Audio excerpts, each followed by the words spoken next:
Hello everyone, welcome back to our channel and I hope you guys are doing absolutely fine. So आज के video में मैं आपको review देने वाली हूँ रिसेंटली रिलीज मूवी की, और जिसका नाम है सैयारा।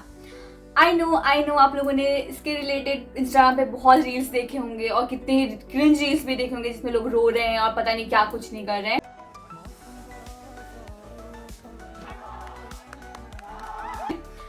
तो ये मूवी बहुत ज़्यादा ही ओवर हाइप्ड है और मैं आज के रिव्यू में आपको बताना चाहती हूँ कि क्या ये मूवी वर्थ है इस हाइप की, या फिर क्या है ये एग्जैक्टली मूवी, कितनी इमोशनल है कि लोग रो रहे हैं थिएटर में जाके, और इस मूवी में एग्जैक्टली क्या स्टोरी है या क्या है, सब कुछ आज की वीडियो में आपको बताऊंगी। तो बने रहेगा वीडियो में एंड तक।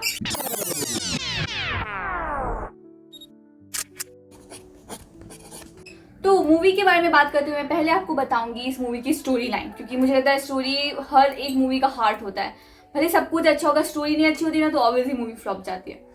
तो स्टोरी लाइन इसकी बहुत सिंपल, सोबर और स्वीट सी है, और कुछ ऐसी है जो आजकल हम नहीं देखते। आजकल हमें बहुत ही अनवांटेड ट्विस्ट देखने को मिलते हैं या फिर ऐसी चीज़ें देखने को मिलती हैं जो हमें लगता है कि ज़रूरत नहीं थी, और इसमें वो चीज़ नहीं है, जिसकी वजह से मूवी बहुत यूनिक लगती है और हमारी जनरेशन के लिए ऑब्वियसली अलग ही होगी।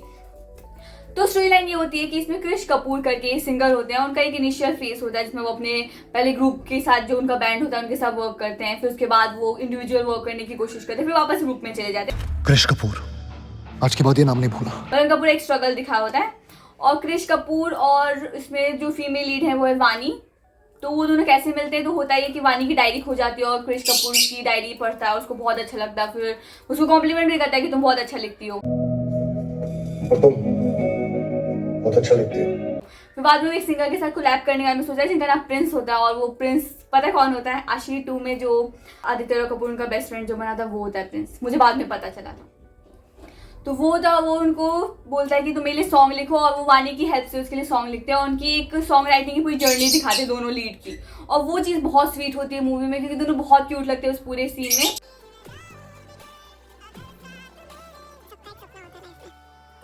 मुझे उसमें वो डायलॉग भी बहुत पसंद है जिसमें वानी बोलती है कि रिकॉर्डिंग स्टूडियो में नहीं आता है इंस्पिरेशन हमें अपनी लाइफ की जर्नी से आता है, या जो लाइफ की जो छोटे छोटे मोमेंट्स होते हैं उससे आता है।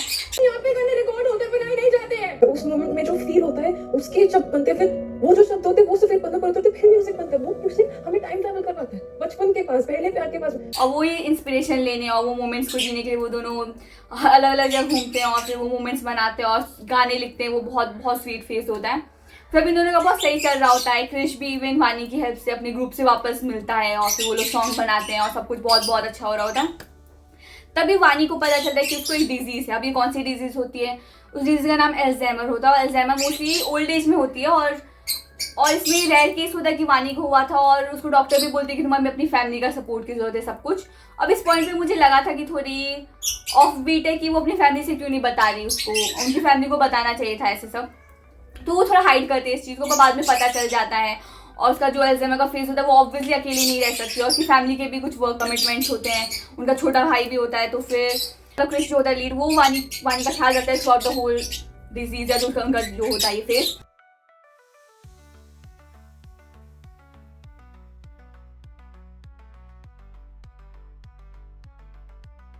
और ये बहुत बहुत क्यूट लगती है ये चीज़। मुझे स्टोरी की शायद ज़्यादा यूनिक लगी, क्योंकि आजकल ऐसे रिलेशंस होते हैं ना कि लोग सिर्फ मतलब के रिश्ते रखते हैं या फिर ऐसे ही टाइम पास के लिए रखते हैं।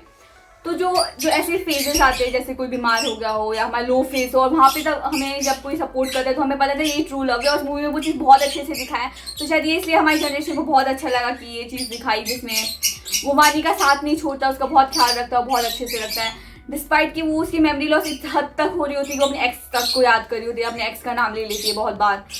I love you Mahesh. तो भी वो उसका ख्याल रखता है, तो बहुत अच्छा लगता है। तो मूवी बहुत सिंपल है। फिर बाद में दोनों अलग भी होते हैं, क्योंकि जो हीरोइन होती है, मतलब जो वानी का कैरेक्टर होता है, वो सोचता है कि मेरी वजह से होल्ड बैक करे ऐसा करियर बिगड़ सकता है, तो उसको छोड़ के चले जाते हैं, पर फिर दोनों वापस मिलते हैं। तो वो बहुत बहुत क्यूट होता है। तो ये सब बहुत क्यूट लगा था मुझे। मैं से मोस्टली एंटी लव टाइप, क्योंकि मुझे प्यार वाली चीज़ें नहीं पसंद, पर मुझे इसकी स्टोरी बहुत अच्छी लगी जिस तरह से इन सबको दिखाएं। अब इसमें कोई ट्विस्ट टर्न या विलन नहीं है, तो ये भी बहुत अच्छा लगता है। इसलिए मैंने कहा था सिंपल सोबर स्टोरी, और बहुत बहुत क्यूट लगता है देखने में, तो इसलिए लोगों को बहुत अच्छी भी लगी। और हाँ, ऐसे मैं बोलना चाहूँगी कि कुछ इस लेवल का इमोशन नहीं था कि हम रोने लगे, हम पागल हो जाए। मैं भी इमोशनल हूँ, मैं बहुत ही जब कुछ इंटेंसिव इमोशनल सीन्स होते हैं मैं उसमें रो जाती हूँ, पर इसमें उस लेवल का इमोशन नहीं है। हाँ, अगर तुम अल्जाइमर जैसी डिजीज से रिलेट कर सकते हो, किसी अपने को या किसी करीबी को देखा है उससे जूझते हुए, या कुछ लोग बहुत ज़्यादा सेंसिटिव होते हैं, वो लोग रो सकते हैं, पर मैं पर्सनली बोलूँ तो उस लेवल के रोने वाली बात नहीं थी जो रील्स में दिखा रहे हैं। आई डोंट नो ये PR स्टंट था या लोग वायरल होने के लिए कर रहे थे। अब बात करते हैं एक्टिंग की, क्योंकि ऑब्वियसली स्टोरी के बाद अगर मूवी में कुछ बहुत मायने रखता है वो है एक्टिंग। तो इस मूवी में एक्टिंग में लीड एक्टर है आहान पांडे, जिन्होंने क्रिश कपूर का रोल किया है। तो मैं बहुत ऑनेस्टली बोलूँगी, उनकी शायद पहली मूवी है। तो शुरू में मुझे बहुत लाउड लगे थे। आई नो कैरेक्टर का डिमांड था, पर शुरू में she was very loud, like वो इस वे में लाउड थे कि लग रहा था थोड़ा अनवांटेड एग्जैजरेटेड वे में। अब मैं इसलिए बोल रही हूँ क्योंकि हमने रॉकस्टार देखी है, आशिकी 2 देखी है, और उसमें वो दोनों ही कैरेक्टर ऐसे थे ना, थोड़े एग्रेसिव टाइप से।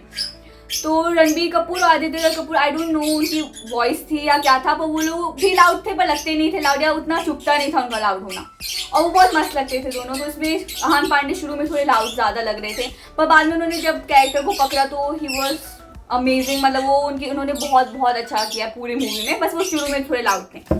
तो अब बात करते हैं लीड एक्ट्रेस की, जिनका नाम है अनीक पड्डा, और उनकी एक्टिंग इतनी अच्छी है ना, उन्होंने कैरेक्टर को शुरू से लेकर एंड तक पकड़ा है। जब हमने ट्रेलर देखा था तो मुझे लगा था कि अंडर एक्टिंग होगी उनकी, पर मैं जब मूवी देखी तो नहीं, शी वॉज परफेक्ट। उन्होंने बहुत अच्छे से कैरेक्टर को निभाया है, और शी नोज कहाँ पे लाउड होना है, कहाँ पे पिच को लो रखना है, या कहाँ पे कैसे रखना है, तो उन्होंने भी बहुत अच्छा किया। और हाँ, आहान पांडे का मैं बोलूँगी कि शुरू में ही था सिर्फ, पर बाद में उनकी एक्टिंग बहुत अच्छी थी। बाकी जितने भी सपोर्टिंग कास्ट थे, बीट उनके जो फ्रेंड्स का जिन्होंने रोल किया, पेरेंट्स का किया, वो सब बहुत अच्छे थे, उनकी एक्टिंग भी बहुत अच्छी थी, और मुझे बहुत अच्छा लगा, क्योंकि जब एक्टिंग इतनी अच्छी होती है ना, सिर्फ आप मूवी एंजॉय करते हैं, आप ये नहीं सोच रहे थे किसने अच्छी एक्टिंग किया किसने बुरी की, क्योंकि जो अच्छी एक्टिंग होती है इसमें आप ज़्यादा ऐसा क्रिटिकली नहीं सोचते, तो इस मूवी में वैसा ही सीन था। तो बात करते हैं डायरेक्शन की, तो डायरेक्शन मूवी की बहुत अच्छी है, बहुत अच्छे से सब कुछ दिखाया गया है, कॉन्सर्ट का बहुत अच्छे से दिखाया है, और फिर जो उनकी जर्नी होती है, वो जो घूमते हैं, फिर उसका जो अल्जाइमर होता है, वो लोग साथ में रहते हैं, टाइम स्पेंड करते हैं, वो सब बहुत अच्छे से दिखाया, और मुझे बहुत अच्छा लगा। अगर मैं बात करूँ सॉन्ग्स की, क्योंकि ऑब्वियसली सॉन्ग्स इस मूवी के बहुत फेमस है, और मैंने सही बोलूँ मैंने उतने अच्छे से सॉन्ग्स नहीं सुने थे, मैं सैयारा भी सिर्फ रील्स तक ही देखी थी सॉन्ग, पर जब मैं थिएटर में जाके मूवी देखी और सैयारा सॉन्ग जब आया, ओ माय गॉड कितना मस्त लग रहा था देखने में। मतलब वो पूरा एक ना एक्सपीरियंस बहुत अच्छा था, आपको गूज़बम्स आ जाते वो सॉन्ग सुन के। सैयारा जब लास्ट में आता है और आप थिएटर में अगर देखो तो बहुत मस्त लगता है देखने में। मैं लिटरली मुझे वो सॉन्ग थिएटर में जब मैं देखा तो मुझे बहुत अच्छा लगा। बाकी सारे सॉन्ग्स बहुत अच्छे हैं, मतलब आप सुन सकते हो, बहुत मजा आती है।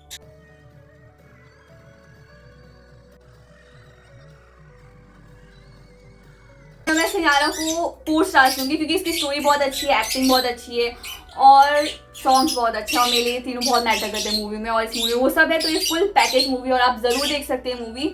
हाँ, लोग बोलते हैं कि नहीं अच्छी है वो, पर अगर आप थिएटर में जाके कोई अच्छी मूवी देखना चाहते हैं सिंपल स्टोरी के साथ और कुछ ज़्यादा एक्सपेक्ट करके नहीं जाए, तो ये मूवी आप ज़रूर देखिएगा। और अगर आपको रोमांटिक मूवीज़ पसंद है तो ऑब्वियसली आपके लिए ये मूवी आप ज़रूर देखने जा सकते हैं।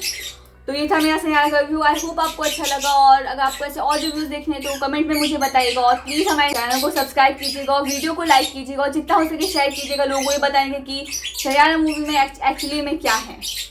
आई होप आपको मेरी वीडियो हेल्प किया हो कि मूवी में बताने के लिए। तो तब तक के लिए मिलते हैं आपको नेक्स्ट वीडियो में। बाय।